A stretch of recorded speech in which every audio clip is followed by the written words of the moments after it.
अस्सलाम वालेकुम to everyone. So guys, आज के इस लेक्चर में हम बात करने जा रहे हैं फिजिकल प्रॉपर्टी ऑफ अल्केन्स और इसके बाद जो है ना हम पढ़ने जा रहे हैं कन्फर्मेशंस ऑफ ईथेन। ठीक है, सो हियर वी गो। और अपने सामने एनसीईआरटी रखो एंड नोटबुक भी रखो। जो कोई मैं पॉइंट बोलूँगा नोट करने के लिए उसको नोट करो and let's start. Physical properties, पहली बात यह है कि सबसे इंपॉर्टेंट चीज़ जो है ना इस मतलब अल्केन्स की वो हो गई, that was preparation and chemical properties. और डिफरेंट पैटर्न के क्वेश्चंस भी मैंने आपको साथ साथ वहाँ पे दिखाए। ठीक है, लेकिन जो पी वाई क्वेश्चन यानी जो नीट में मतलब या डिफरेंट मेडिकल एंट्रेंसेज में जितने भी क्वेश्चंस पूछे गए हैं on the base of alkanes, उनको जो है ना जब मैं अल्केन्स इंशाल्लाह कंप्लीट कर लूँगा तो अल्केन्स और अल्कीन्स को जो है ना मैं दोनों जो है ना दोनों टॉपिक्स के एक साथ क्वेश्चंस लूँगा। ठीक है, तो पहले हम यहाँ पे फिजिकल प्रॉपर्टीज़ के साथ डील कर लेंगे और उसके साथ conformations. Okay, alkenes are almost non-polar molecules because of the covalent nature of C। देखो, पहली बात ये है कि पहली बात ये हमारे पास दो तरह के कंपाउंड्स होते हैं। ठीक है, दो तरह के कंपाउंड्स, एक होते हैं यूजुअली आयोनिक और दूसरे होते हैं क्या, कोवेलेंट। ठीक है, और हमेशा हमेशा आप याद रखेंगे कोई भी कंपाउंड 100% ना तो कोवेलेंट है और ना ही कोई 100% आयोनिक है। ठीक है, इस बात को बिल्कुल आपने याद रखना है। यानी अगर कोई आयोनिक कंपाउंड होता है ना तो उसका कुछ ना कुछ कोवेलेंट नेचर होता है, अगर कोई कंपाउंड कोवेलेंट होता है तो उसका मतलब कुछ ना कुछ आयोनिक नेचर होता है। ठीक है, तो यहाँ पे हमने देखना है कि सपोज ऑब्वियसली जो है ना जो अल्केन्स जो है या hydrocarbons, these are covalent compounds. ठीक है, और यूजुअली क्या होता है, कोवेलेंट कंपाउंड्स जो होते हैं वो नॉन पोलर होते हैं। ठीक है, दे आर मतलब in most of the cases they are non polar. ठीक है, अच्छा, ये नॉन पोलर वगैरह क्या होता है इंशाल्लाह केमिकल मॉर्निंग में जो है ना उसमें जब हम डाइपोल मोमेंट पढ़ लेंगे वहाँ पे हम बात कर लेंगे what is polar and non polar, ये क्या होता है। ठीक है, पोलैरिटी वगैरह ये क्या होते हैं। ठीक है, अच्छा, covalent nature of C single bond and C H bonds and due to very little differences in electronegativity. अच्छा, यहाँ पे जो है यहाँ पे बात कर रहा है इलेक्ट्रोनेगेटिविटी की। इलेक्ट्रोनेगेटिविटी की एक एप्लीकेशन है। इलेक्ट्रोनेगेटिविटी जो है ना, इलेक्ट्रोनेगेटिविटी अगर दो एटम्स के दरमियान इलेक्ट्रोनेगेटिविटी डिफरेंस बहुत ज़्यादा होता है तो हम कहते हैं कि वो मतलब अगर सपोज मान लीजिए कोई कंपाउंड है, कंपाउंड ए बी है हमारे पास, मान लीजिए हमारे पास कोई कंपाउंड ए बी है, अगर एटम ए और बी के दरमियान इलेक्ट्रोनेगेटिविटी डिफरेंस यानी इन दोनों में जो है मान लीजिए इलेक्ट्रोनेगेटिव डिफरेंस का मतलब यानी सपोज काय ए बी जो है यहाँ पे सपोज काय ए माइनस काय बी यानी इन दोनों की डिफरेंस काय ए माइनस काय बी यानी इलेक्ट्रोनेगेटिविटी डिफरेंस अगर बहुत ज़्यादा होते हैं between the two atoms of a compound, अगर इलेक्ट्रोनेगेटिविटी डिफरेंस ज़्यादा होती है तो हम कहते हैं कि दैट कंपाउंड इज़ उसका आयोनिक नेचर बहुत ज़्यादा है। तो यहाँ पे आपने याद रखना है कि यानी पोलैरिटी और आयोनिक नेचर जो है ना that is directly proportional to electronegativity difference. ठीक है, और इस तरीके से लेकिन कोवेलेंट नेचर जो है, covalent nature is inversely proportional. ठीक है, covalent nature of a compound और we can say covalent nature मतलब it is inversely proportional to electronegativity difference. तो इलेक्ट्रोनेगेटिविटी डिफरेंस अगर ज़्यादा होगा तो compound will predominantly what, predominantly ionic, और अगर इलेक्ट्रोनेगेटिव डिफरेंस कम होगी compound will be predominantly covalent. ठीक है, तो यहाँ पर हमें दो रीजन याद रखने हैं कि क्यों अल्केन्स नॉन पोलर होते हैं। एक तो है क्या, due to the covalent nature of C single bond and there is little electronegative difference between the carbon and the hydrogen. अच्छा, they possess weak van Waals forces. अच्छा, तो आपने यहाँ पे याद रखना है कि हमारे पास डिफरेंट तरीके के फोर्सेस होते हैं, लाइक सपोज मतलब कोवेलेंट बॉन्ड होता है। ठीक है, आयोनिक बॉन्ड होता है। इसी तरीके से वन वाल्स फोर्स जो है ना मतलब ये भी एक किस्म का बॉन्ड होता है बिटवीन द मतलब नॉन बॉन्डेड एटम्स के मतलब between two atoms of a non, मतलब हम कह सकते हैं कि वंडर वॉल्स फोर्स या यानी सपोज ये कि मतलब किन में एग्जिस्ट होता है या ये कब एग्जिस्ट होता है। मतलब अगर आपने पीरियडिक क्लासिफिकेशन पढ़ा होगा वहाँ पे मैंने आपको बोला होगा वो वंडर वॉल्स रेडियस के बारे में। ठीक है, वंडर वॉल्स रेडियस या कोवेलेंट रेडियस। ठीक है, तो वंडर वॉल्स रेडियस के बारे में वहाँ पर मैंने आपको बोला था सपोज अगर हमारे पास सपोज मान लीजिए ये मान लीजिए हमारे पास एक एटम है और ये दूसरा एटम है, यानी हमारे पास ये एक मॉलिक्यूल है और इसी का जो है ना यहाँ पे हमारे पास दूसरा मॉलिक्यूल है और ये हमारे पास ये मॉलिक्यूल है। तो ये इसका ये दूसरा एटम है और ये यहाँ पे इसका दूसरा एटम। तो अगर हम देखेंगे सपोज हमने बात की थी रेडियस की जो है दैट इज मतलब internuclear distance, half of the internuclear distance, यानी दो न्यूक्लियस के दरमियान एटम्स के दरमियान जो न्यूक्लियस जो है मतलब ये न्यूक्लियस इसका न्यूक्लियस इसका न्यूक्लियस इसके दरमियान जो डिस्टेंस होता है दैट्स कॉल्ड इंटरन्यूक्लियर डिस्टेंस। और उस डिस्टेंस का जो हाफ होता है ना दैट्स कॉल्ड एज व्हाट, उसको हम कहते हैं कहते हैं रेडियस। लेकिन यहाँ पे हम बात करेंगे बिटवीन, मतलब ये तो मतलब सेम मॉलिक्यूल में है, सेम मॉलिक्यूल में, एक ही मॉलिक्यूल में, यहाँ पे हम बात करते हैं कोवेलेंट रेडियस की। लेकिन अगर हम यहाँ पे देखेंगे सपोज ये वाला न्यूक्लियस इस मॉलिक्यूल का, ये वाला न्यूक्लियस इस मॉलिक्यूल का, ठीक है, तो यहाँ पे जो ये डिस्टेंस कहलाएगी, this is also internuclear distance but it is between two different molecules. और इसी का हाफ जो है, यानी इसका हाफ, यानी this half we will be taking as, यहाँ पे हम इसको लेते हैं वंडर वॉल्स रेडियस, ठीक है। तो वंडर वॉल्स फोर्सेज भी जो है ना इसी तरीके से जो है ना कम्स इनटू प्ले। अच्छा, उसके बाद due to weak forces van der Waals force is a weak force, ठीक है। और वंडर वॉल्स फोर्सेज ज़्यादा कॉमन किन में होते हैं, एक तो अल्केन्स में यानी नॉन पोलर मॉलिक्यूल्स में, और इस तरीके से किन में होते हैं, नोबल गैसेज में, ठीक है। नोबल गैसेज में जो मोस्ट कॉमन फोर्स होता है that is the van der Waals force, और उनमें जो है ना मोस्ट कॉमन रेडियस होता है that is the van der Waals radius. अच्छा, due to the weak force the first four members C1 C4 are gases. देखो ये अब ये रिलेशन मतलब गैसेस, लिक्विड्स और सॉलिड्स, ठीक है, इन मतलब इनकी रिलेशन क्या होती है फोर्सेस के साथ। अगर आपने सपोज ग्रेड 9th या ग्रेड 10th में पढ़ा होगा, ये जो डिफरेंट मतलब डिफरेंट फिजिकल या डिफरेंट स्टेट्स ऑफ मैटर जो है, सपोज सॉलिड, लिक्विड, गैस, तो सॉलिड जो होता है ना उनमें फोर्सेस ऑफ अट्रैक्शन ज़्यादा होते हैं, ठीक है। और गैसेस जो है ना उनमें फोर्सेस ऑफ अट्रैक्शन यानी इंटर मतलब मॉलिक्यूलर फोर्सेस जो होते हैं ना वो बहुत कम होते हैं, और लिक्विड में जो है ना वो इंटरमीडिएट होते हैं, ठीक है। तो वहाँ पे क्या होता है, जितने फोर्सेस ज़्यादा होते हैं तो मॉलिक्यूल्स उतने एक दूसरे के ज़्यादा क्लोज होते हैं। इंटर मॉलिक्यूलर फोर्सेस या force of attraction between the atoms और मॉलिक्यूल जो जितना ज़्यादा होगा उतना ही जो है ना वो मतलब क्लोजली पैक्ड होता है, तो हम कह सकते हैं कि वो एग्जिस्ट करता है इन सॉलिड स्टेट। तो इन शॉर्ट आपने याद रखना है कि अगर फोर्सेस कम होते हैं तो मतलब जो मैटर की स्टेट होगी that will be the gases state. अगर थोड़ा बहुत स्ट्रॉन्ग फोर्स होंगे तो लिक्विड होगी, अगर बहुत स्ट्रॉन्ग फोर्सेस होंगे तो उसका मतलब जो है ना नेचर होगा that will be the solid state. ये कह रहा है। तो पहले 4 मेंबर जो है ना दे आर गैसेस, F4 मैंने लिखा है, first 4 members they are gases. अच्छा, उसके बाद C5 to C17 यानी उसके बाद जो दूसरे second 13 members they are liquid, C5 to C17 are liquid, and those containing 18 carbon atoms are more or solids eight 298 kelvin. तो उसके बाद जो है ना यानी 17 के बाद जितने भी कार्बन एटम्स आएंगे C18 तो उसके अलावा जितने भी होंगे they exist in solid state, they are colourless and odourless, ठीक है। उसके बाद what do you think about the solubility of alkanes in water based upon the non polar nature. याद रखना, देखो सॉल्युबिलिटी का मतलब क्या होता है, सॉल्युबिलिटी जो है ना ये असल में हमने वहाँ कहाँ पे पढ़नी है, केमिकल इक्विलिब्रियम में। लेकिन यहाँ पे मैं आपको बोलूँगा सॉल्युबिलिटी और मिसिबल, कोई हम कहते हैं ना कोई सबस्टेंस मिसिबल है, ठीक है, कोई सबस्टेंस मिसिबल या मिसिबल और soluble these are one and the same thing, insoluble और immiscible these are one and the same thing, ठीक है। तो हम कहते हैं ना कोई सबस्टेंस सॉल्युबल होती है, कोई सबस्टेंस मतलब इनसॉल्युबल होते हैं। इसका मतलब क्या होता है, मतलब अगर हम बात करते हैं सोडियम क्लोराइड की, सोडियम क्लोराइड यानी जब आप नमक को जो है ना पानी में डालते हो वो क्या होती है वहाँ पे, वो डिजॉल्व होते हैं। तो इन शॉर्ट आपने यहाँ पे याद रखना है कि वो सबस्टेंस सॉल्युबल होता है, कि सबस्टेंस वो सॉल्युबल होता है जो डिजॉल्व होगा इनटू इट्स कॉन्स्टिट्यूएंट पार्टिकल्स, ठीक है।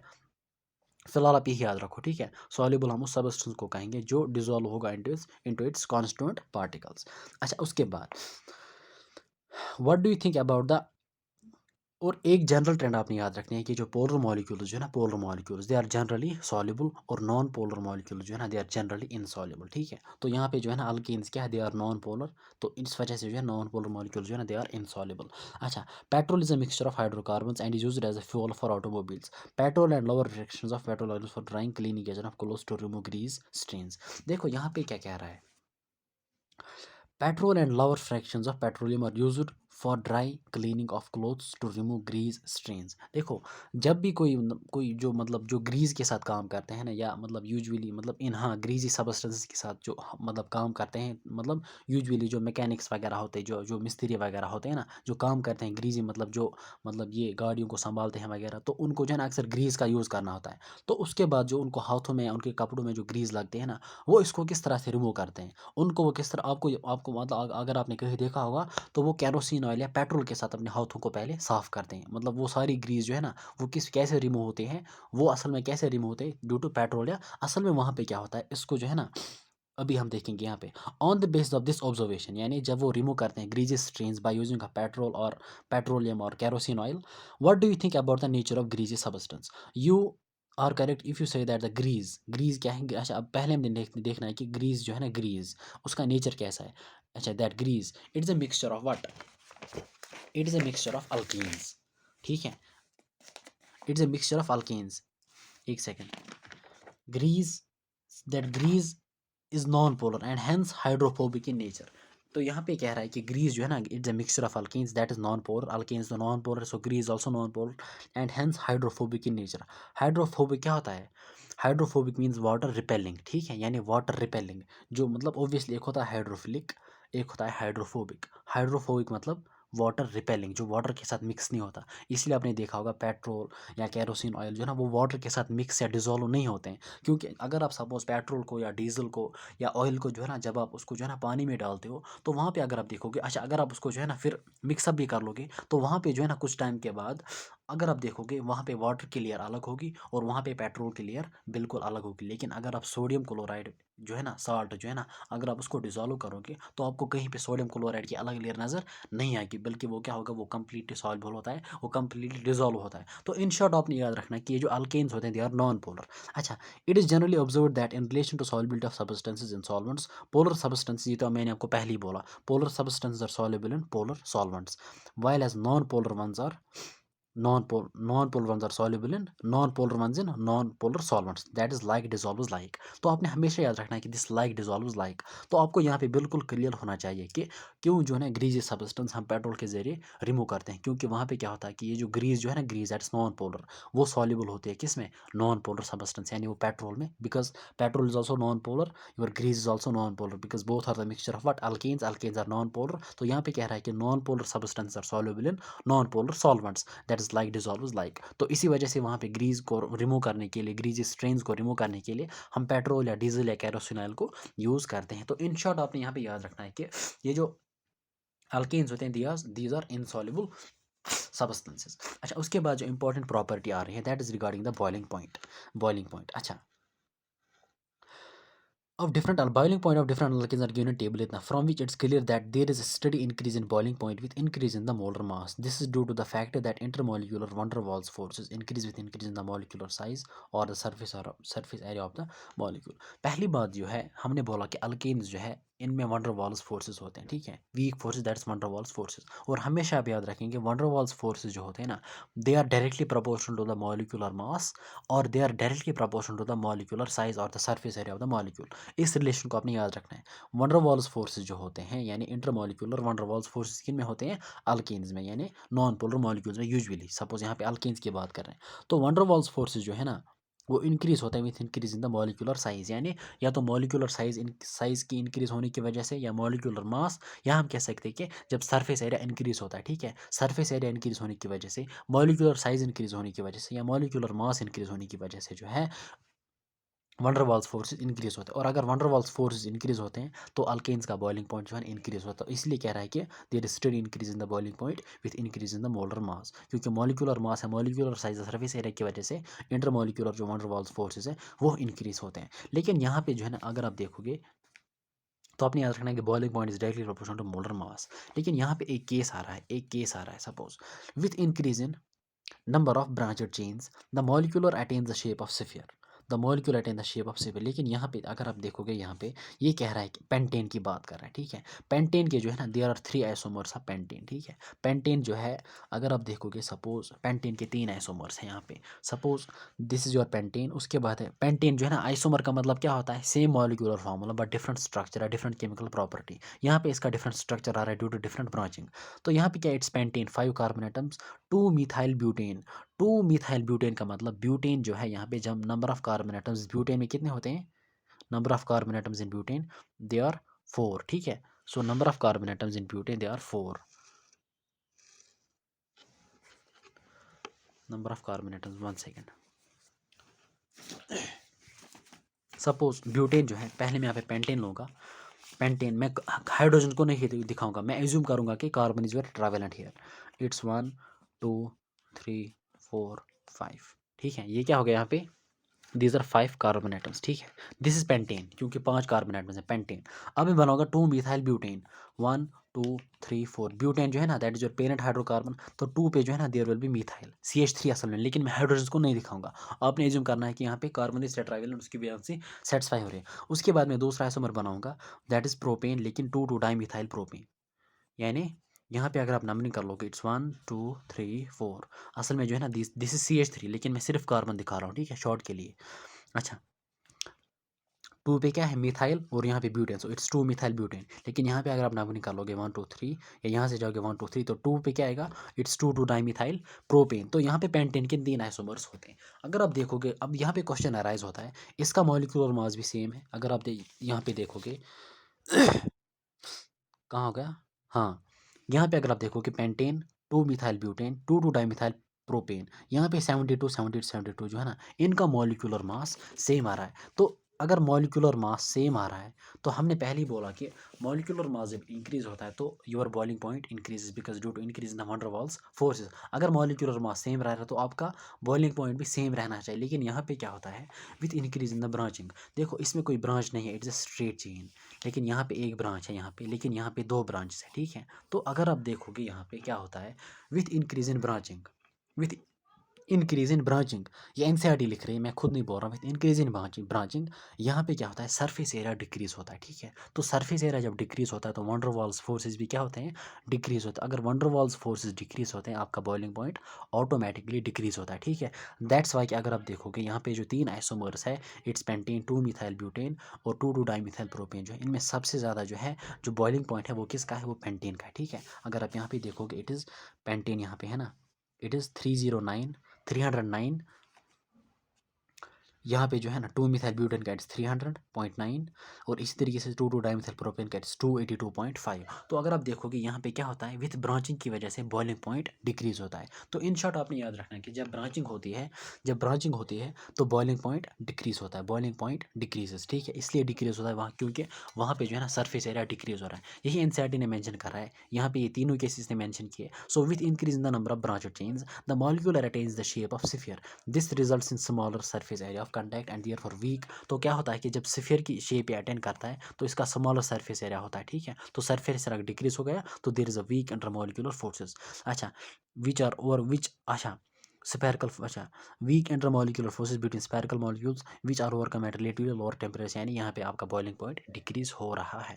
तो 2 पॉइंट्स आपने याद रखना है कि in general with increase the molecular mass increase होता है। सपोज अगर आपको दिया जाएगा मीथेन इथेन प्रोपेन ब्यूटेन तो ब्यूटेन का सबसे ज़्यादा आएगा आपका बॉइलिंग पॉइंट। लेकिन अगर आपको एक ही जो है ना मॉलिक्यूलर फार्मूला सेम रहेगी, मॉलिक्यूलर मास सेम रहेगा, मॉलिक्यूलर मास सेम रहेगा लेकिन उसके डिफरेंट आइसोमर्स होंगे, तो जिसमें ब्रांचिंग होगी सबसे ज़्यादा ब्रांचिंग जिसमें होगी उसका बॉइलिंग पॉइंट सबसे कम होगा। तो आपने याद रखना है कि in general with increase in branching your boiling point decrease. This was about the boiling point या physical properties of what alkanes. अब हम बात कर लेंगे रिगार्ड, अब हम बात करेंगे किसकी, कन्फर्मेशन ऑफ कन्फर्मेशन की, ठीक है। ये कन्फर्मेशन क्या है, इसमें असल में जो है इट्स कन्फर्मेशन आइसोमेरिज्म, ठीक है। अब यहाँ पे इसने अल्केन्स मेंशन किया है या तो हम इसी को यहीं पे डील कर लेंगे। और यहाँ पे जो है ना ये आसान है, इसमें कोई डिफ़िकल्टी नहीं है, आपको बिल्कुल आसानी से समझ आ जाएगा। और यहाँ पे जो है ना इसमें से क्वेश्चंस बनते हैं, नीट 2017 में भी क्वेश्चन आया था एनसीईआरटी बेस्ड, और इस बार नीट 2021 में भी एक क्वेश्चन पूछा गया था। जब हम इसको कंप्लीट कर लेंगे उसके बाद मैं आपको बोलूँगा कि किस तरह से क्वेश्चन पूछे गए थे, ठीक है। So here we go with the conformations. बिल्कुल ध्यान रखना, चीज़ें आसान, मतलब बिल्कुल ये आसान सी चीज़ है, ये कोई डिफ़िकल्ट चीज़ नहीं है, ठीक है। कोई ऑप्टिकल आइसोमेरिज्म की तरह बिल्कुल डिफ़िकल्ट वगैरह नहीं है, ये आसान जो है ना खुद ब खुद समझ आएगा।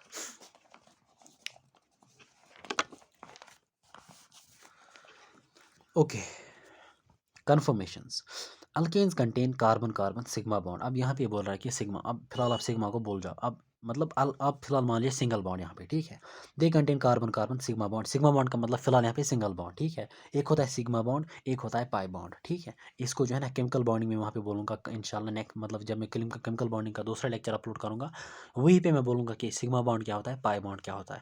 या इन शॉर्ट आपने याद रखना है कि सपोज अगर हमारे पास कोई भी मल्टीपल बॉन्ड होता है, suppose it C double bond C या सी ट्रिपल बॉन्ड सी, तो हमेशा याद रखेंगे, या अगर हम बात करेंगे suppose this is ethene, this is यानी this is alkene, this alkyne, alkyne मतलब जहाँ पे ट्रिपल बॉन्ड होगा, अल्कीन मतलब जहाँ पे डबल बॉन्ड होगा। तो हमेशा याद रखना कि जितने अगर सिंगल बॉन्ड्स होंगे, अगर सिर्फ कंपाउंड में सिंगल बॉन्ड्स होंगे तो ऑल सिंगल बॉन्ड्स और सिग्मा बॉन्ड्स, ठीक है। लेकिन यहाँ पे अगर आप देखोगे यहाँ पे डबल बॉन्ड है तो एक बॉन्ड जो है ना, एक बॉन्ड आपका सिग्मा बॉन्ड होता है और एक बॉन्ड जो है ना ये आपका पाई बॉन्ड होता है। अब यहाँ पे 3 बॉन्ड्स हैं, इन तीनों में से हमेशा जो है ना एक सिंगल बॉन्ड जो है वो सिग्मा बॉन्ड कहलाएगा, और यहाँ पे जो 2 बॉन्ड्स हैं ना there will be 2 pi bonds, ठीक है। तो इन शॉर्ट आपने याद रखना है कि पाई बॉन्ड्स का कॉन्सेप्ट कब आता है, when there is multiple bond, otherwise all single bonds और सिग्मा बॉन्ड्स, ठीक है। अब आप बोलोगे कि सिग्मा बॉन्ड क्या होता है, देखो हमारे पास जो एटॉमिक ऑर्बिटल्स होते हैं ना, जब असल में जब बॉन्ड बनता है, जब बॉन्ड बनता है ना, तो असल में एटॉमिक ऑर्बिटल्स एक दूसरे के साथ ओवरलैप करते हैं। अब दो तरह के ओवरलैप होते हैं।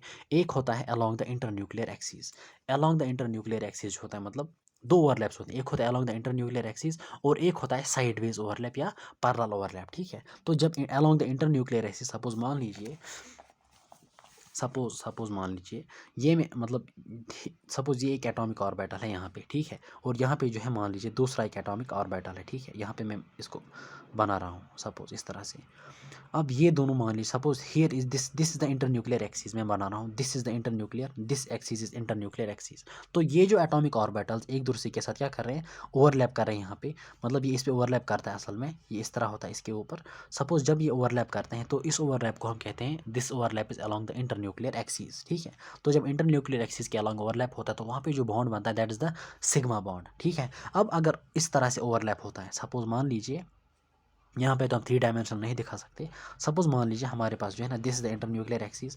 अब यहाँ से जो है मान लीजिए दिस तरह से एक ऑर्बिटल है और यहाँ से जो है ना एक ऑर्बिटल है, ठीक है। तो अगर ये साइडवेज ओवरलैप करते हैं यहाँ से, साइडवेज ओवरलैप, जब साइडवेज ओवरलैप होता है, ठीक है, या इस तरह से भी हम दिखा सकते हैं इसको। जब साइडवेज ओवरलैप होता है तो एट दैट टाइम वहाँ पे जो बॉन्ड बनता है that is the pi bond, ठीक है। सो this is the sideways overlap, लेकिन ये जो overlap this along the internuclear axis, यहाँ पे आपका सिग्मा बॉन्ड बनेगा और यहाँ पे आपका पाई बॉन्ड बनेगा। तो फिलहाल आपने यहाँ पे इतना ही याद रखना है। अच्छा, alkane contain carbon carbon sigma bond. अच्छा, electron distribution of the sigma molecular orbital is symmetrical around the internuclear axis of the C single bond C which is not disturbed due to the rotation about its axis. देखो ये क्या कह रहा है, ये जो carbon carbon atoms के दरमियान सिग्मा बॉन्ड प्रेजेंट होता है, असल में ये बॉन्ड क्या होता है, bond is form due to the overlap of orbitals, ठीक है। Overlap of orbitals, obviously orbital में क्या प्रेजेंट होता है, इलेक्ट्रॉन, ठीक है। तो उसको मतलब हम कह सकते हैं इलेक्ट्रॉन, और वहाँ पे क्या होता है, इलेक्ट्रॉन क्लाउड। तो यहाँ पे कह रहा है कि ये जो इलेक्ट्रॉन डिस्ट्रीब्यूशन होता है ना सिग्मा मतलब मॉलिक्यूलर ऑर्बिटल का। आप बोलोगे सिग्मा मॉलिक्यूलर ऑर्बिटल कहाँ से आ गए। देखो जब एटॉमिक ऑर्बिटल्स ओवरलैप करते हैं वहाँ पे जो है ना मॉलिक्यूलर ऑर्बिटल बनता है, ठीक है। मॉलिक्यूलर ऑर्बिटल कब बनता है, जब एटॉमिक ऑर्बिटल्स ओवरलैप करते हैं, ठीक है। अच्छा, इलेक्ट्रॉन डिस्ट्रीब्यूशन जो है ना that is around the internuclear axis of C single bond, that is symmetrical. देखो सिमेट्रिकल क्या होता है, सिमेट्रिकल का मतलब ऐसा, मतलब इलेक्ट्रॉन क्लाउड जो है ना वो बिल्कुल जो है ना इक्वली, मतलब वो हम कह सकते हैं सपोज जिस तरह से ये इलेक्ट्रॉन पेयर जो है ना बिल्कुल सेंटर के दरमियान होता है, इसी तरीके से अगर जो है ना मतलब सपोज मान लीजिए चूंकि कार्बन जो है ना कार्बन, कार्बन की इलेक्ट्रोनेगेटिविटी, कार्बन की इलेक्ट्रोनेगेटिविटी मतलब इनकी इलेक्ट्रोनेगेटिविटी सेम होगी यहाँ पे, ठीक है। कार्बन की भी सेम, इसकी भी सेम। तो जब दो एटम्स के दरमियान बॉन्ड होता है और उनकी इलेक्ट्रोनेगेटिविटी सेम होती है, वहाँ पे जो इलेक्ट्रॉन क्लाउड होता है ना वो सिमेट्रिकली होता है डिस्ट्रीब्यूट। मतलब वो ना तो इसकी तरफ ज़्यादा होता है ना इसकी तरफ, वो बिल्कुल जो है ना मतलब बीच में होगा वो इलेक्ट्रॉन क्लाउड। लेकिन अगर हम बात करते हैं कोई ऐसा केस होता है, सपोज मान लीजिए suppose this is your carbon और यहाँ से मैंने सपोज कोई इलेक्ट्रोनेगेटिव एलिमेंट लगाया दैट इज फ्लोरीन। तो ये जो इलेक्ट्रॉन क्लाउड यहाँ पे होगा ना वो बिल्कुल थोड़ा बहुत जो है ना इस तरह से ज़्यादा जो है ना फ्लोरीन की तरफ जाएगा, इस तरह से होगा, यानी फ्लोरीन की तरफ जो है इलेक्ट्रॉन क्लाउड ज़्यादा होगा, ठीक है। और यहाँ पे जब, तो यहाँ पर हम इसको कहेंगे unsymmetrical distribution of the electron cloud, unsymmetrical. लेकिन यहाँ पे जो है ना कार्बन एटम्स के दरमियान क्योंकि they got the same electronegativity, fluorine की इलेक्ट्रोनेगेटिविटी ज़्यादा, मतलब इलेक्ट्रॉन पेयर ज़्यादा इसी इसी की तरफ, यानी इलेक्ट्रॉन क्लाउड जो है ना वो ज़्यादा इसी की तरफ होगा, ठीक है। तो यहाँ पे क्या है, unsymmetrical distribution of this electron cloud. लेकिन यहाँ पे क्या है, between carbon carbon atom there is a symmetrical distribution. उसके बाद ये क्या कह रहा है, which is not disturb due to the rotation about it axis. अब अगर जो है ना ये कार्बन अगर हम इसको रोटेट करते हैं तो देखो रोटेशन की वजह से क्या होता है, कन्फर्मेशन आइसोमरिज्म, मतलब आई कन्फर्मेशन कम इनटू प्ले, ठीक है। तो क्या होता है कि द अच्छा, electron distribution of the sigma molecular orbital is symmetrical around the internuclear axis of C single bond which is not disturbed due to rotation about its axis। देखो ये जो इलेक्ट्रॉन डिस्ट्रीब्यूशन है इट इज सिमेट्रिकल, इसका symmetrical arrangement जो है ना, symmetrical arrangement ये disturb नहीं होता है ड्यू टू रोटेशन। देखो ये जो कार्बन जो है ना यहाँ पे असल में हमारे मेरे पास अगर मॉडल होते ना मैं आपको बिल्कुल यहाँ पे दिखाता किस तरह से जो है ना हम रोटेट करते हैं, उस रोटेशन की वजह से मतलब क्या होता है। सपोज अभी हम यहाँ पे न्यू हॉर्स प्रोजेक्शन या सार्स प्रोजेक्शन को देख लेंगे। सपोज मान लीजिए देखो यहाँ पे अगर मैं मान लीजिए मान लो this is your carbon, this is your carbon, ठीक है। तो अगर मैं यहाँ पे जो है ना इस वाले मतलब इस कार्बन को रोटेट करूँ, यहाँ पे जो है इस कार्बन को सपोज अगर मैं इसको रोटेट करूँ, इस रोटेशन की वजह से क्या होता है, आपका जो इलेक्ट्रॉन डिस्ट्रीब्यूशन जो है यहाँ पे ये डिस्टर्ब नहीं होता, यानी आपका जो है ना ये सिमेट्रिकल डिस्ट्रीब्यूशन ऑफ ये इलेक्ट्रॉन क्लाउड ये डिस्टर्ब नहीं होता है ड्यू टू रोटेशन। ये आपने यहाँ पे याद रखना है। अच्छा उसके बाद This permits free rotation about C single bond. This rotation results into different spatial arrangement of atoms in space which can change into one another. तो क्या होता है कि देखो अगर इलेक्ट्रॉन डिस्ट्रीब्यूशन डिस्टर्ब नहीं हुआ तो वी कैन से दैट कि this rotation is free. This rotation is free यानी इसमें कोई हिंड्रेंस या इसमें कोई रुकावट नहीं है. ठीक है, this is your free rotation around about carbon carbon single bond. अब इसी रोटेशन की वजह से क्या होता है कि there are different spatial arrangement of atoms in space. Different arrangement of atoms होता है. ठीक है, अगर आप यहाँ पे देखोगे सपोज अभी हम सामने आएंगे यहाँ पे सपोज यहाँ पे जो है ना this is your Newman's projection. ठीक है, न्यूमैन्स प्रोजेक्शन यहाँ पे क्या है सपोज अगर आप देखोगे दिस हाइड्रोजन यानी सपोज एक फ्रंट कार्बन है और एक रियर कार्बन है. ठीक है, यानी एक पीछे वाला कार्बन है ना ये वाला, यहाँ पे दो कार्बन एटम्स है. ठीक है, तो यहाँ पे ऐसे मेंशन किया है कि एक जो है यहाँ पे सपोज ये डॉट जो है ना ये फ्रंट का कार्बन है यहाँ पे रिप्रेजेंट कर रहा है और ये जो सर्कल मान लीजिए this your rear carbon, it's back side carbon. Suppose अगर हम फ्रंट वाले कार्बन को रोटेट करते हैं तो पहले जो है ना हाइड्रोजन की पोजीशन यहाँ पे आ रही है, उसके बाद अगर हम फिर से रोटेट कर रहे हैं तो हाइड्रोजन की पोजीशन चेंज हो रही है. तो इस फ्री रोटेशन की वजह से क्या होता है there is the spatial different arrangement of atoms. यहाँ पे हाइड्रोजन की पोजीशन ये, यहाँ पे ये, आप इसको फिर से रोटेट कर सकते हो. ठीक है, तो हमारे पास बहुत सारे इस तरीके से जो है ना अरेंजमेंट्स आएंगे, डिफरेंट अरेंजमेंट्स आर पॉसिबल. तो क्या होता है कि यहाँ पे एनसीईआरटी क्या कह रही है,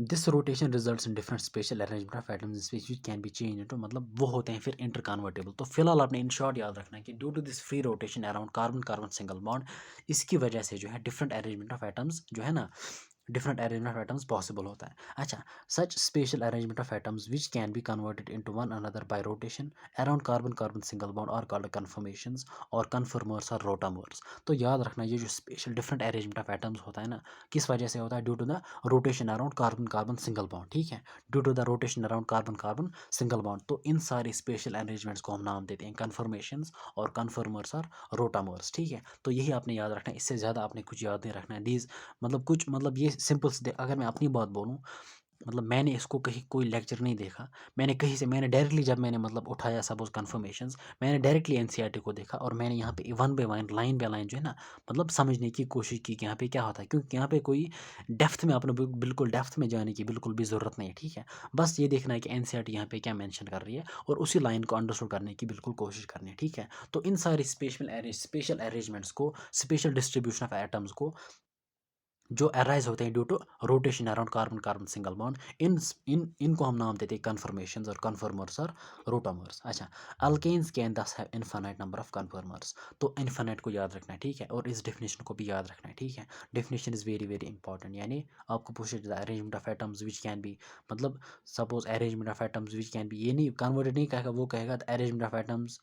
ठीक है, जो अराइज होंगे by the rotation around carbon carbon single bond, उनको हम नाम देते हैं व्हाट, उनको हम नाम देते हैं conformations or conformers or rotamers. और याद रखना कि अल्केन्स जो है they have got infinite number of conformations by rotation around carbon carbon single bond. अच्छा, however it may be remembered that rotation around carbon carbon single bond is not completely free.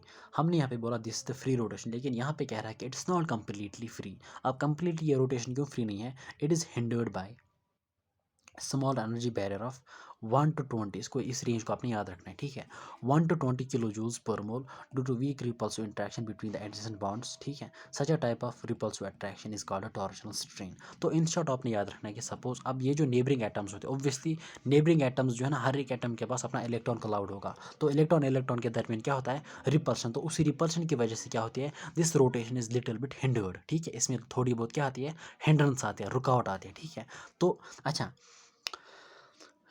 Such repulsive interaction जो है ना, वो जो repulsive interaction होते हैं between the adjacent bonds, उसको हम नाम देते हैं टॉर्शनल स्ट्रेन. सो टॉर्शनल स्ट्रेन क्या होता है, it is nothing but the repulsive interaction between the various adjacent atoms. ठीक है, अच्छा ये क्या कह रहा है, it is hindered by small energy barrier. तो रिपल्सन की वजह से वहाँ पे जो एनर्जी रिपल्सन मतलब जब होते हैं तो एनर्जी होती है ज़्यादा. ठीक है, तो वहाँ पे एनर्जी की मतलब कितना बैरियर होता है, 1 to 20 किलो जूल्स. ठीक है, यहाँ पे आपने याद रखना है there is hindrance of what, मतलब स्मॉल एनर्जी बैरियर इतना है 1 to 20 kilo joules and this hindrance है, this repulsive interaction is called as torsional strain. अब हम बात करेंगे किसकी, कन्फर्मेशंस ऑफ ईथेन की. Conformations of ethane, okay, it's conformations of ethane. Ethane it's C2H4, इसकी फार्मूला क्या है, इट्स मतलब यानी CH3 single bond CH3, that's for ethane. It contains a carbon carbon single bond with each carbon atom attached to 3 hydrogen atoms because it's CH3 ठीक है, एक second.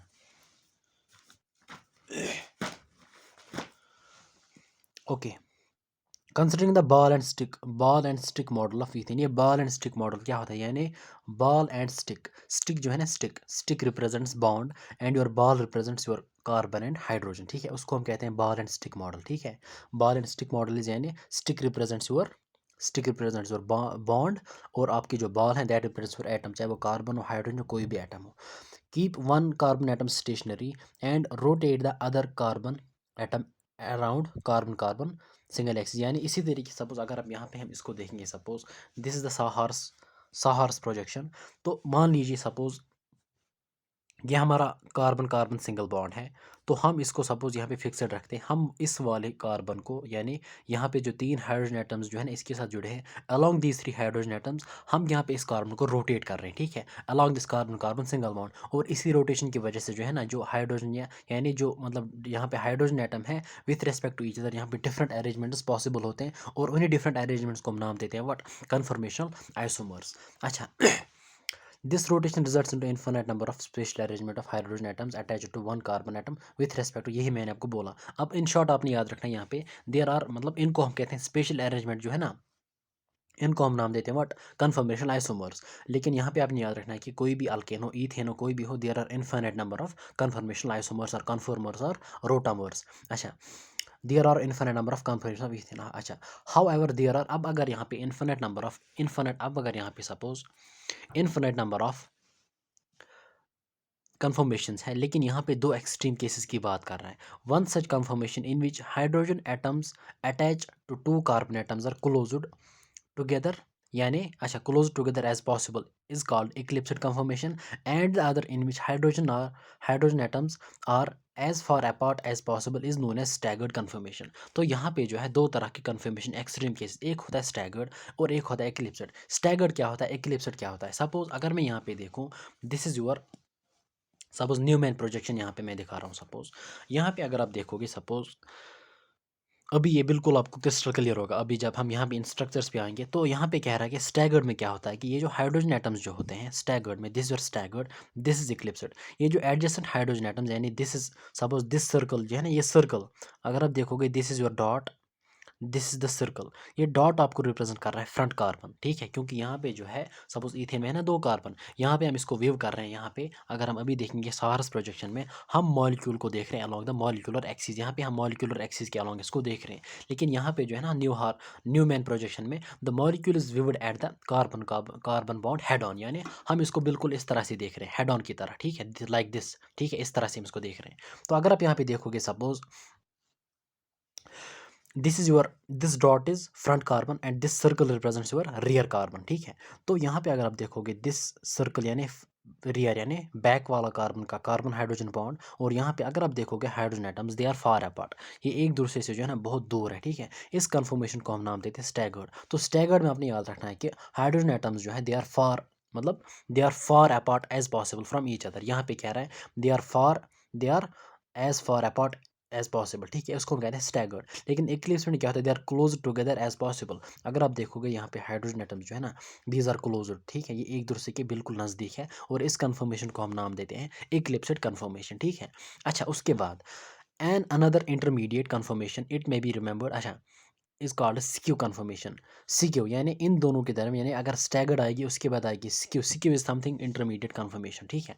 अच्छा, जहाँ पे मतलब इंटरमीडिएट का मतलब जहाँ पे ना तो हाइड्रोजन एटम्स एक दूसरे के ज़्यादा क्लोज होंगे और ना ही एक दूसरे से दूर होंगे, ठीक है। अच्छा, इट मे बी रिमेंबर्ड, ये इंपॉर्टेंट पॉइंट अब आने वाला है। It may be remembered that in all the conformations the bond angles and the bond lengths remain the same. यानी अगर आप कार्बन को रोटेट कर रहे हो along with the hydrogen atoms, तो क्या होता है कि आपकी ये वाली कार्बन कार्बन बॉन्ड लेंथ और सी एच बॉन्ड लेंथ जो है यहाँ पे हर केस में सेम रह रही है। अब बॉन्ड एंगल की बात करें, suppose this hydrogen, this carbon hydrogen, यहाँ पे दिस कार्बन हाइड्रोजन, यहाँ पे जो हाइड्रोजन हाइड्रोजन के दरमियान जो मतलब this is the bond angle. Bond parameters हम केमिकल बॉन्डिंग में देख लेंगे। पहले आप याद रखो यहाँ पे दिस योर बॉन्ड एंगल, यानी इन दो एडजेसेंट बॉन्ड्स के दरमियान जो एंगल होगा, this is the bond angle, this is bond angle यहाँ पे, ठीक है, यहाँ पे दिस इज बॉन्ड एंगल। अच्छा, मतलब मैं हाइड्रोजन की बात कर रहा हूँ, हाइड्रोजन की फिलहाल, ठीक है, हाइड्रोजन हाइड्रोजन बॉन्ड एंगल की बात कर रहा हूँ। वो भी जो है यहाँ पे जो है ना हाइड्रोजन हाइड्रोजन बॉन्ड एंगल यहाँ पे कितना होता है, यहाँ पे कितना हाइड्रोजन बॉन्ड एंगल होता है। अच्छा, जब हम हाइब्रिडाइजेशन पढ़ लेंगे, हाइब्रिडाइजेशन देखो, जब हम हाइब्रिडाइजेशन देख लेंगे वहाँ पे हमारे पास एक हाइब्रिडाइजेशन आती है, दैट्स sp3, ठीक है। sp3 हाइब्रिडाइजेशन जो होती है इसमें हमारे पास बॉन्ड एंगल होता है 109 डिग्री, 109.5 डिग्री, बस इन शॉर्ट आपने ये याद रखना है।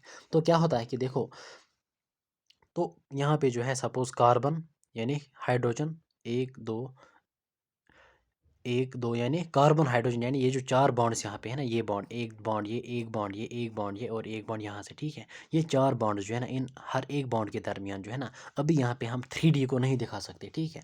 मैं इंशाल्लाह जब मैं केमिकल बॉन्डिंग पढ़ाऊंगा वहाँ में मैं छोटी सी स्टिक्स यूज़ करूँगा या बॉल एंड स्टिक मॉडल, वहाँ पर मैं बिल्कुल आपको दिखाऊंगा कि कौन सी स्ट्रक्चर किस तरह होता है। लेकिन यहाँ पे 109 डिग्री आपको नहीं दिखाई देगा, आपको ऐसा लगेगा कि इट्स 120 यहाँ पे, लाइक इट्स 120, ठीक है, इट्स 120, इट्स 120, इस तरह से आपको दिखाई देगा। लेकिन इट्स वन मतलब एक्चुअल में ये 120 नहीं होता है, ठीक है। क्योंकि यहाँ पे आपको 2D मतलब यहाँ पे प्लेन पे है ना, इस पे इस तरह से आपको दिख रहा है, तो आपको बिल्कुल लगेगा इट्स लाइक 120 डिग्री एंगल। लेकिन असल में जो है यहाँ पे बॉन्ड एंगल होता है 109.5 डिग्री।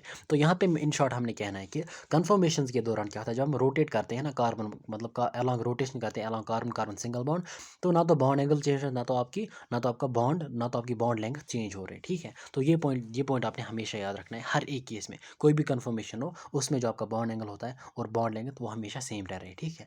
अब हम बात करेंगे साहर्स और न्यूमैन प्रोजेक्शंस की, साहर्स एंड न्यूमैन प्रोजेक्शन। देखो, अगर कोई भी डाउट रहा होगा नहीं, लेकिन अभी मैं आपके सामने क्वेश्चंस रखूंगा, वहाँ पे आपको बिल्कुल सारे डाउट्स क्लियर होंगे, ठीक है। अभी क्योंकि हमारा मेन मकसद है क्वेश्चंस को देखना कि हम किस तरह से क्वेश्चंस को सॉल्व कर ले। Okay, sawhorse projection.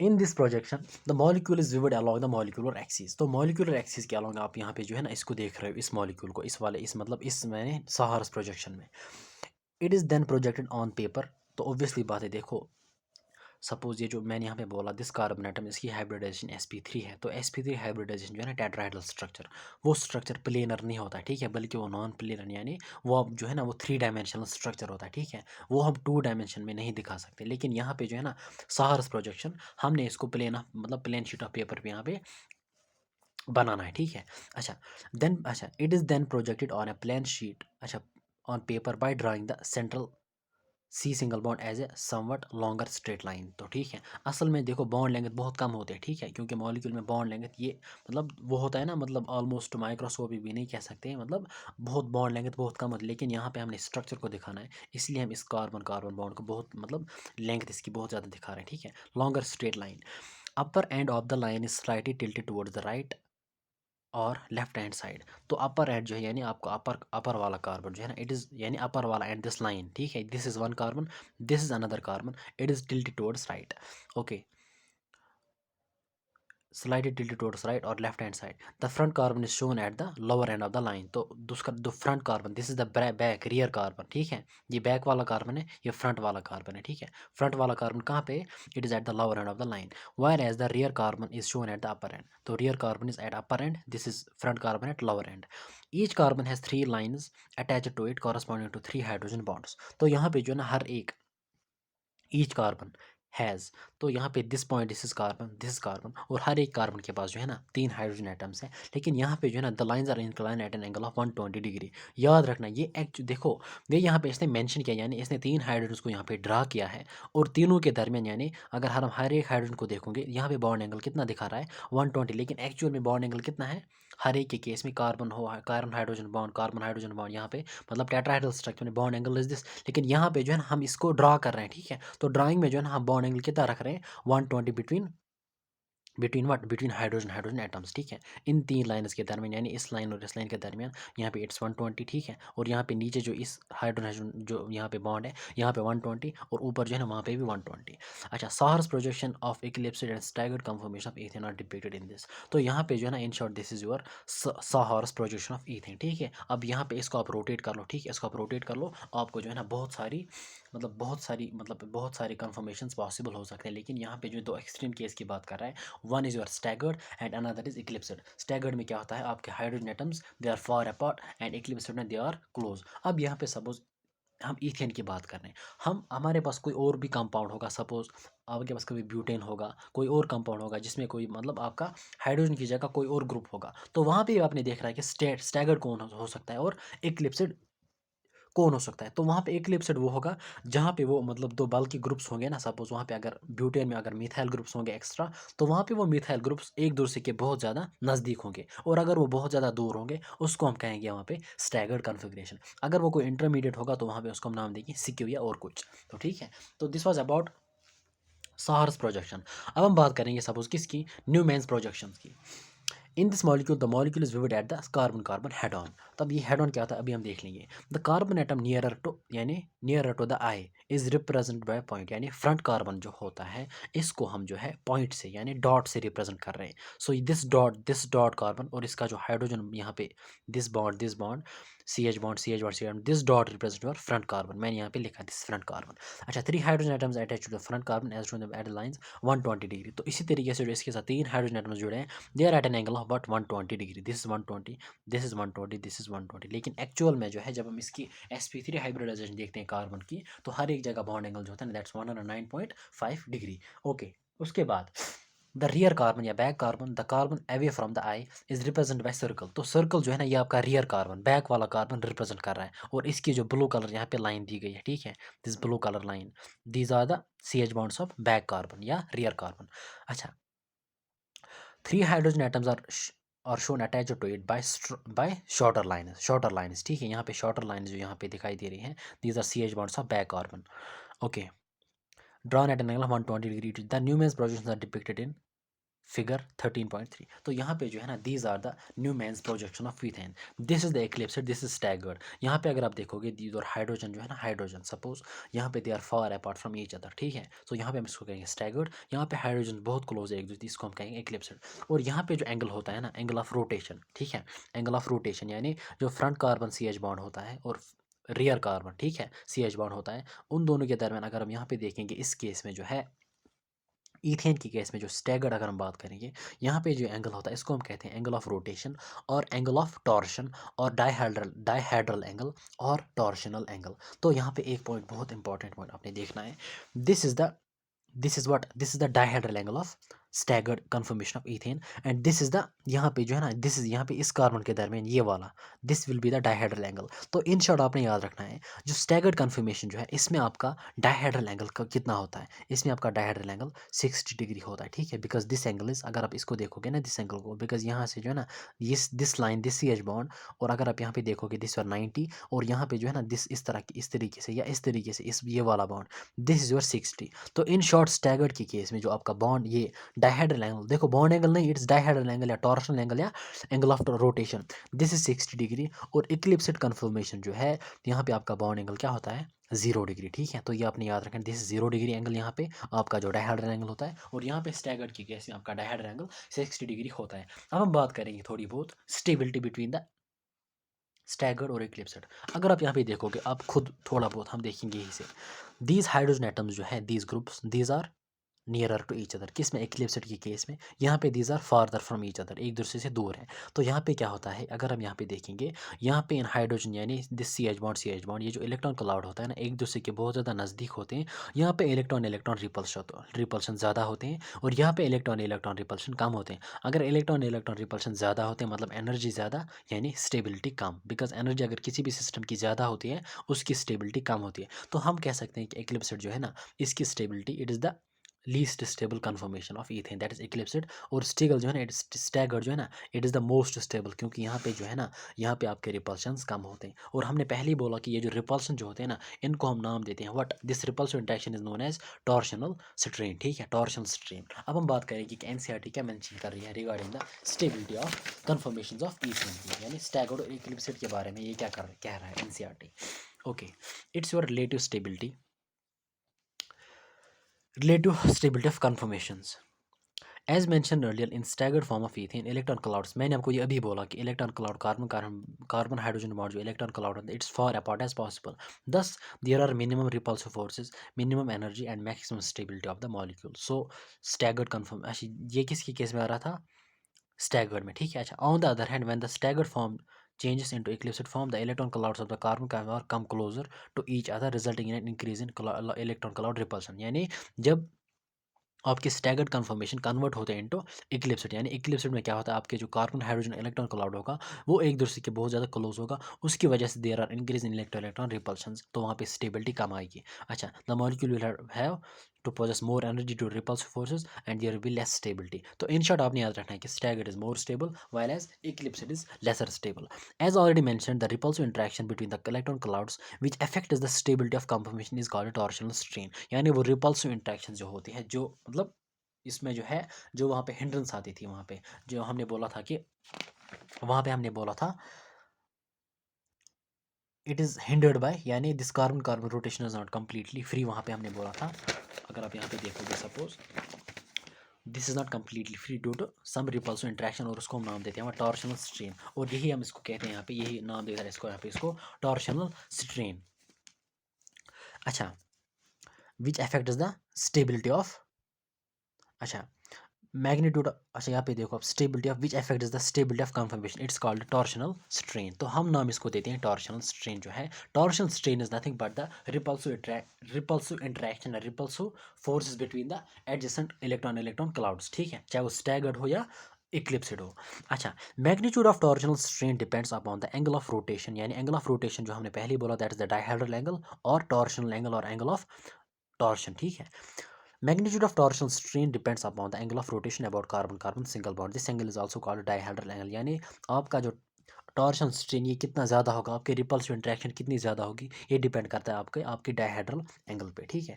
अब यहाँ पे हम देखेंगे, of all the conformations of ethane the staggered form has the least torsional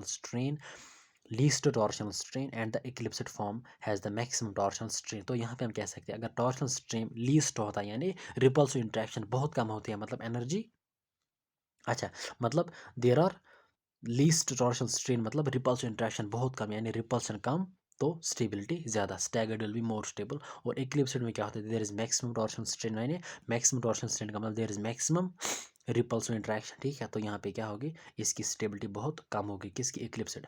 दस it may be inferred that rotation about carbon carbon single bond in ethane is not completely free, ठीक है, that's not completely free due to some hindrance. Hindrance क्या होती है, वो torsional strain और repulsive interaction. The energy difference between the two extreme forms is of the order of, यानी ये जो दो एक्सट्रीम फॉर्म्स होते हैं ना, स्टेबिलिटी यानी स्टैगर्ड एंड इक्लिप्सिड, इनके दरमियान जो एनर्जी डिफरेंस होती है that is 12.5 kilo joules per mole, which is very very small.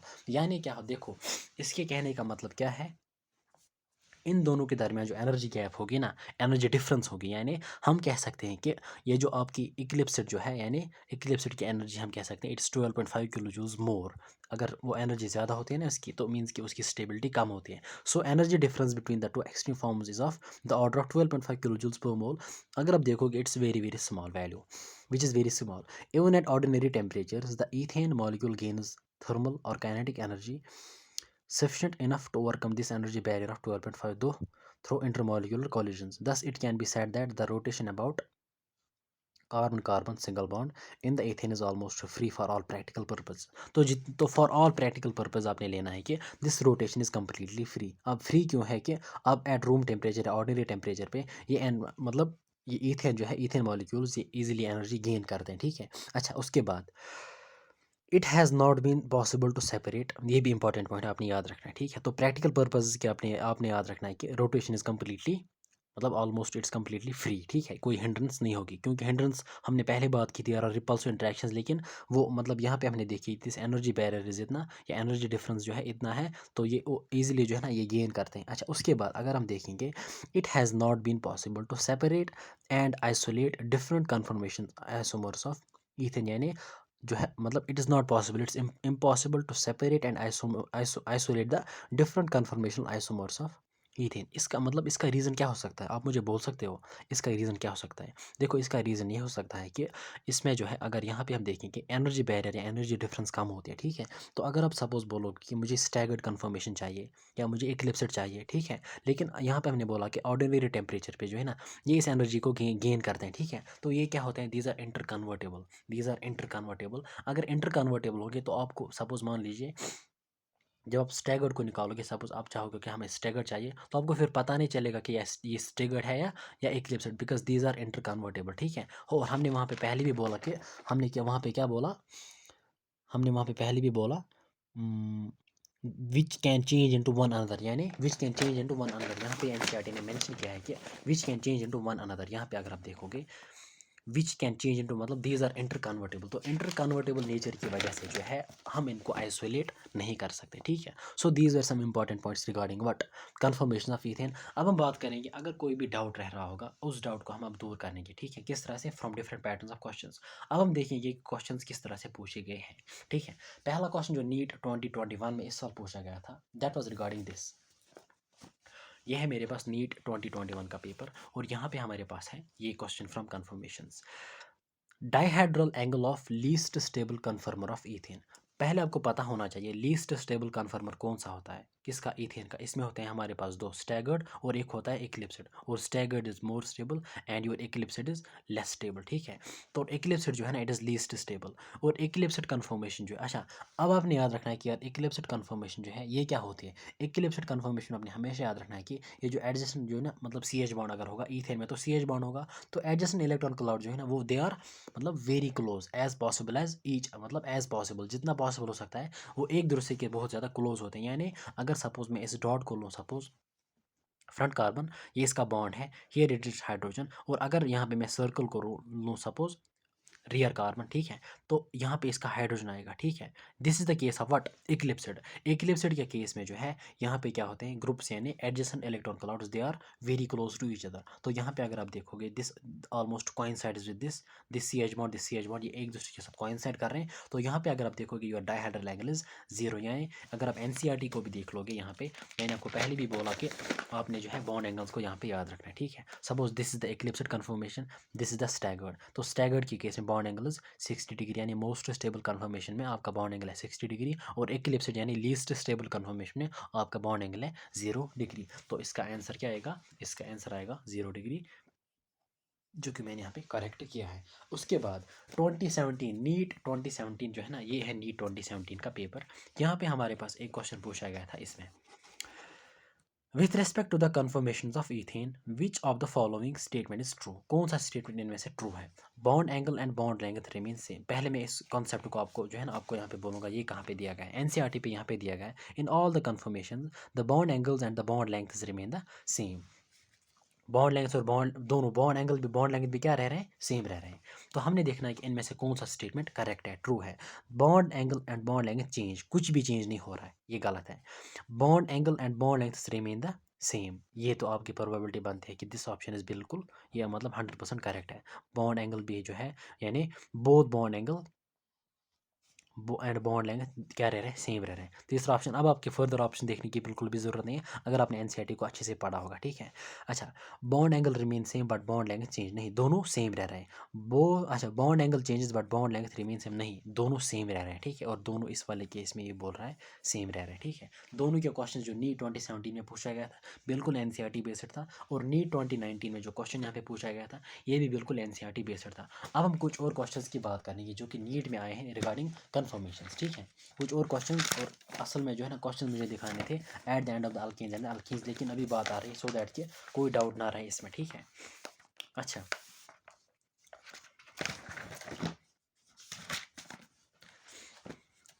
यहाँ पे अब अगर आप देखोगे सपोज द मोस्ट, अच्छा, the most stable conformation of n butane. अब अभी हम बात कर रहे थे, एनसीईआरटी ने मेंशन किया था सिर्फ ईथेन को। अब कोई भी अल्केन हो, ठीक है, कोई भी अल्केन अगर हमारे पास हो, एन का मतलब स्ट्रेट चेन, ठीक है, एन का मतलब स्ट्रेन, ठीक है, स्ट्रेट चेन, कोई ब्रांच वगैरह नहीं है, एन ब्यूटेन यानी butane straight chain.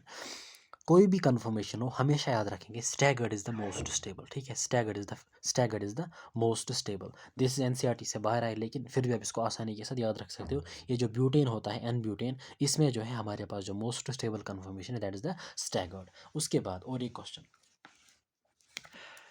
Dihedral angle of staggered form of ethane is. मैंने आपको अभी बोला कि डाइहेड्रल एंगल जो है ना स्टैगर्ड के केस में दैट इज 60 डिग्री, यानी मोस्ट स्टेबल के केस में 60 डिग्री, और लीस्ट स्टेबल यानी इक्लिप्सिड के केस में दैट इज 0 डिग्री। उसके बाद सपोज और एक क्वेश्चन, अगर आप यहाँ पे देखोगे सपोज यहाँ पे हमारे पास एक क्वेश्चन दिया गया है that is the which of the following conformation for which of the following conformation for ethylene glycol is most stable. Ethylene glycol क्या होता है, इथाइलिन ग्लाइकॉल मतलब क्या होता है, इथाइलिन ग्लाइकॉल जो है ना इट इज़ CH2OH यानी इथेन 1,2 डायॉल, ठीक है, ethane 1,2 dial, this is ethylene glycol. तो यहाँ पे क्या है, एक हाइड्रोजन की जगह एक हाइड्रोक्सी ग्रुप यानी अल्कोहल ग्रुप है, और एक जो है एक हाइड्रोजन के बदले यहाँ पे OH ग्रुप है, ठीक है। तो this is your ethylene glycol.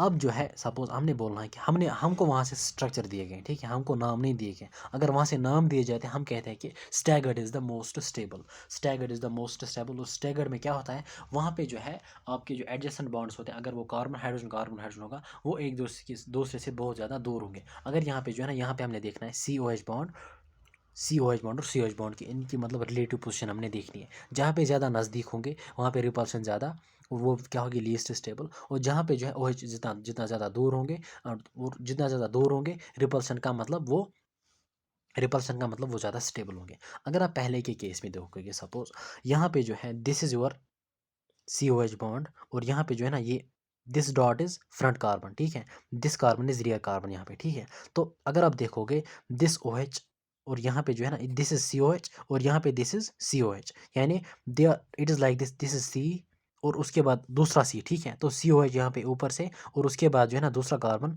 तो COH, ठीक है, लाइक दिस COH, यानी these are along the straight line, ठीक है, these are along the straight line. और अगर हम बात करेंगे OH यानी यहाँ पे जो एंगल हम बात करेंगे, डायहेड्रल एंगल जो है ना, दैट इज 180 डिग्री, ठीक है, दैट इज 180 डिग्री। यहाँ पे अगर आप यहाँ पे देखोगे dihedral angle, that is 0 degree, that is 0 degree, ठीक है। और अगर आप यहाँ पे देखोगे डायहेड्रल एंगल जो है ना, दैट इज 60 डिग्री। लेकिन यहाँ पे जो है आपने ऐसा नहीं कहना है कि अगर ईथेन होता ना, ईथेन के केस में हमारे पास डायहेड्रल एंगल इज 60 डिग्री, और हमारे पास ये कहलाता है स्टैगर्ड कन्फिगरेशन, स्टैगर्ड कन्फर्मेशन।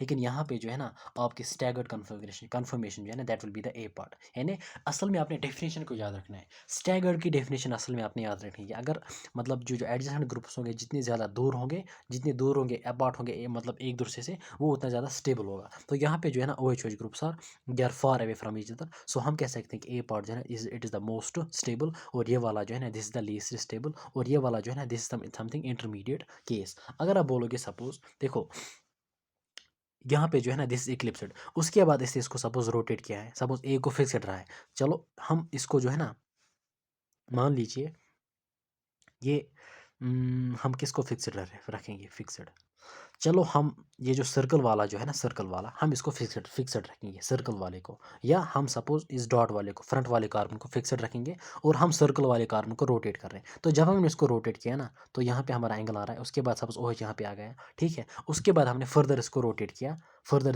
किया सपोज, लेकिन हमने इसको अभी रोटेट की यहाँ, अब यहाँ से जो है ना हमने इसको 60 डिग्री पे रोटेट किया, लेकिन यहाँ पे जो है ना हम इसको 120 पे रोटेट कर रहे हैं, इस तरह से। यहाँ पे जब इसने 120 पे रोटेट कर रहे हैं तो हमारे पास ये वाला कन्फर्मेशन आता है। लेकिन अगर हम बात करेंगे सपोज ईथेन की, ईथेन में जो है अगर आप देखोगे suppose this is the case of ethane, देखो चूँकि यहाँ पे जो है ना चारों तरफ से जो है ना, मतलब अगर हम बात करेंगे एक कार्बन के पास भी 3 सिमिलर एटम्स हैं, हाइड्रोजन है, और दूसरे कार्बन के पास भी 3 सिमिलर हाइड्रोजन एटम्स हैं। लेकिन इथाइलिन ग्लाइकॉल जो हमने देखा, वहाँ पे 3 सिमिलर ग्रुप्स नहीं थे, ठीक है। वहाँ पे 2 के पास हाइड्रोजन था और एक अल्कोहल ग्रुप, और दूसरे के पास भी 2 हाइड्रोजन और एक अल्कोहल ग्रुप। यहाँ पे अगर आप बोलोगे सपोज यहाँ पे कौन सा तीसरा केस क्यों नहीं पॉसिबल है, अगर आप सपोज यहाँ पे हम डायहेड्रल एंगल बात करें, स्टैगर्ड केस में देयर इज 60 डिग्री, और इथाइलिन ग्लाइकॉल में हमने बोला देयर इज डायहेड्रल एंगल जो है ना दैट इज 180 डिग्री। अब एंगल में डिफरेंस क्यों आ रहा है, सपोज यहाँ पे जो है अगर आप बोलोगे चलो आप हाइड्रोजन को फिर से रोटेट करो, अगर आप हाइड्रोजन को फिर से रोटेट करोगे ना एक बार, सपोज 60 तक, सपोज आपने 60 को ले लिया यहाँ तक,